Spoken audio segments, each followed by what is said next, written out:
is CyberBioSecurity? According to Merch, CyberBioSecurity involves the understanding, protection, mitigation, investigation, and attribution of unwanted surveillance, intrusions, and malicious and harmful activities which can occur within or at the interfaces of commingled life and medical sciences that affect security, competitiveness, and resilience. Areas of concern include the privacy of patient data, the security of public health databases, the integrity of diagnostic test data, the integrity of public biological databases, the security implications of automated laboratory systems, they're automated, disease surveillance and outbreak management data, and the security of proprietary biological engineering advances. Biological information is measured, monitored, altered, and converted to digital information. Digital information can be used to manipulate biological systems.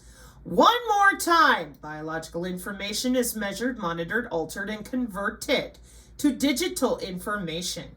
Digital information can be used to manipulate biological systems.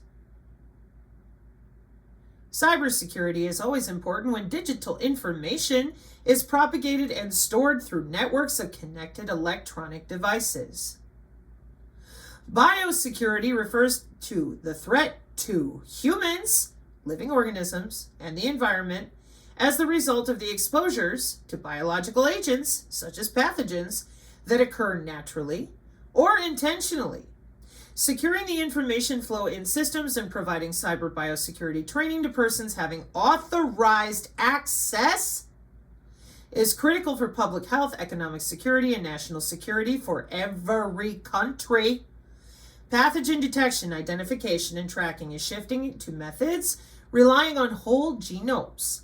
We increasingly rely on genome databases, and these databases are increasingly becoming the targets for cyber attacks from state-sponsored but independent groups and the organized crime. The protection of the privacy of individuals, growers, and retailers is another major cyber biosecurity challenge, as we need to collect pathogen genomic data from infected individuals, or OR, agricultural and food products during disease outbreaks to improve disease modeling and forecast. The fact that genome databases are most utilized by the research community increases the risks, as the research community is not always following cybersecurity standards and best practices. The culture of trust and the willingness to share without considering information security rules is becoming a major vulnerability. The access to pathogen sequences can lead to malicious use. Many genomes of animal and plant pathogens are accessible to all users of the pathogen genome databases. We even had recommendations that open access to pathogen genomes should be promoted. Committee on Genomics Databases for Bioterrorism Threat Agents, 2004. The reduced cost of synthetic DNA technology and the advancement in synthetic biology reverse this approach, but many databases are still not properly secured. Most security measures are designed to protect from external attacks. Insiders pose substantial threats as they already have authorized access to critical systems. Insiders include employees of the organization, employees of trusted business partners, suppliers, and service providers. The threats posed by insiders can be unintentional or intentional, both of which should be accounted for in cyber biosecurity assessments and training programs. Unintentional incidents include phishing or social engineering attacks from outside parties. They can be the results of negligence or misjudgment, and cyber biosecurity training can dramatically reduce them.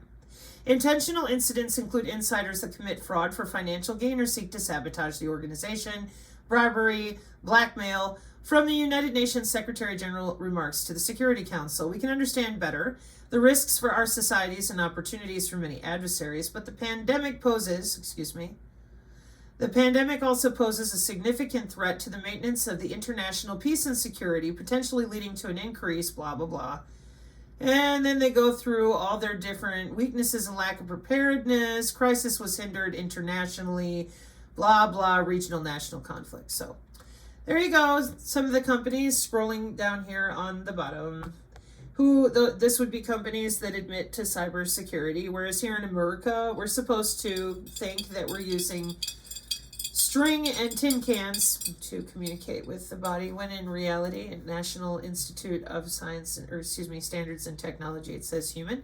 because that's a body area network. We have pervasive computing around since the 90s for things like insulin pumps and pacemakers with the wireless body area network since 1995, connecting you to the internet, whether you like it or not. CyberBioSecurity, Mark 536, amen.